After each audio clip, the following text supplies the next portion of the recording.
2025 में अब तक अमेरिका ने 1500 से ज़्यादा भारतीयों को डिपोर्ट कर दिया है और वजह है वीज़ा वायलेशंस, इलीगल एंट्री और इमिग्रेशन रूल्स का सख्त इन्फोर्समेंट।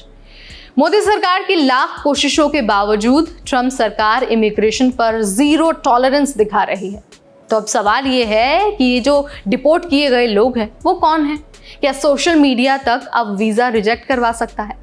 आज के इस वीडियो में हम आपको अमेरिका से डिपोर्ट किए गए भारतीयों की पूरी कहानी बताएंगे और वो सच भी बताएंगे जो शायद आपको अभी तक किसी ने बताया ही नहीं है।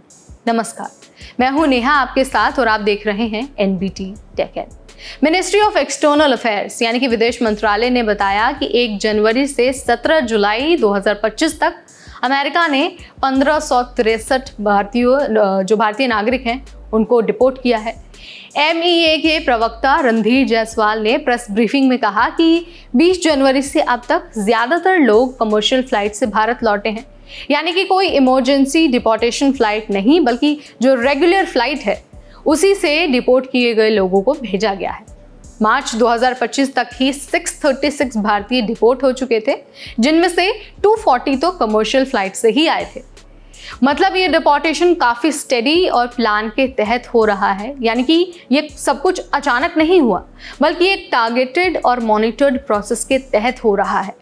अमेरिका में इस समय ट्रंप की सरकार है और इमिग्रेशन पर उनका रुख हमेशा से ही सख्त रहा है। इस बार उन्होंने कई नई चीज़ें लागू की हैं, जैसे कि वीज़ा एप्लीकेंट्स के सोशल मीडिया अकाउंट्स की पूरी जांच, एंट्री के समय बैकग्राउंड वेरिफिकेशन और इंटेंट चेक। इसके अलावा स्टूडेंट वीज़ा होल्डर की यानी जिनके पास F1 वीज़ा है उनकी surveillance, minor visa rule violation पर भी डिपोर्टेशन। यानी अब सिर्फ फॉर्म भर देना और इंटरव्यू क्लियर करना काफ़ी नहीं है। अब आपकी जो ऑनलाइन प्रेजेंस है वो भी, उस पर भी जो वीज़ा है वो रिजेक्ट हो सकता है, या फिर अगर आपको मिला है तो आपका जो वीज़ा है वो रिवोक भी हो सकता है, रद्द हो सकता है। भारत सरकार ने अपनी तरफ से कोशिशें की हैं। जो हमारा ME है, विदेश मंत्रालय है, उसने कहा है कि वो सभी डिपोर्ट किए गए लोगों के केसेस को इंडिविजुअली देख रहा है।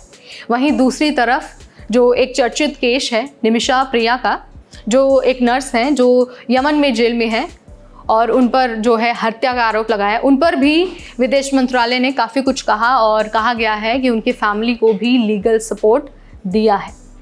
तो यहाँ पर अगर हम बात कर रहे हैं इमिग्रेंट्स की, जो ख़ास तौर पर अमेरिका से डिपोर्ट किए गए हैं भारतीय जो इमिग्रेंट्स हैं, उनके बारे में सरकार का कहना है कि हर एक व्यक्ति की जिन्हें डिपोर्ट किया गया है उनकी इंडिविजुअल जाँच चल रही है, उनसे संपर्क करने की कोशिश की जा रही है। लेकिन जो ये चीज़ें हुई हैं उससे ये तो समझ में आ गया है कि सरकार ने, जो अमेरिकी सरकार है, उसने अचानक कुछ नहीं किया, पहले से प्लान किया हुआ था और इमिग्रेंट्स को, ख़ासतौर से जिन्होंने इलीगल एंट्री की है या फिर जिनके डॉक्यूमेंट्स कंप्लीट नहीं हैं, उनको पहले ही डिपोर्ट करने का प्लान बना लिया था। तो यहाँ पर मैंने आपको डेटा के अनुसार सारी चीज़ें बता दी हैं, समझा दिया है। अगर आपको वीडियो पसंद आया है तो इसे लाइक और शेयर करना बिल्कुल ना भूलें। ऐसे अपडेट्स के लिए stay tuned to NBT tech add.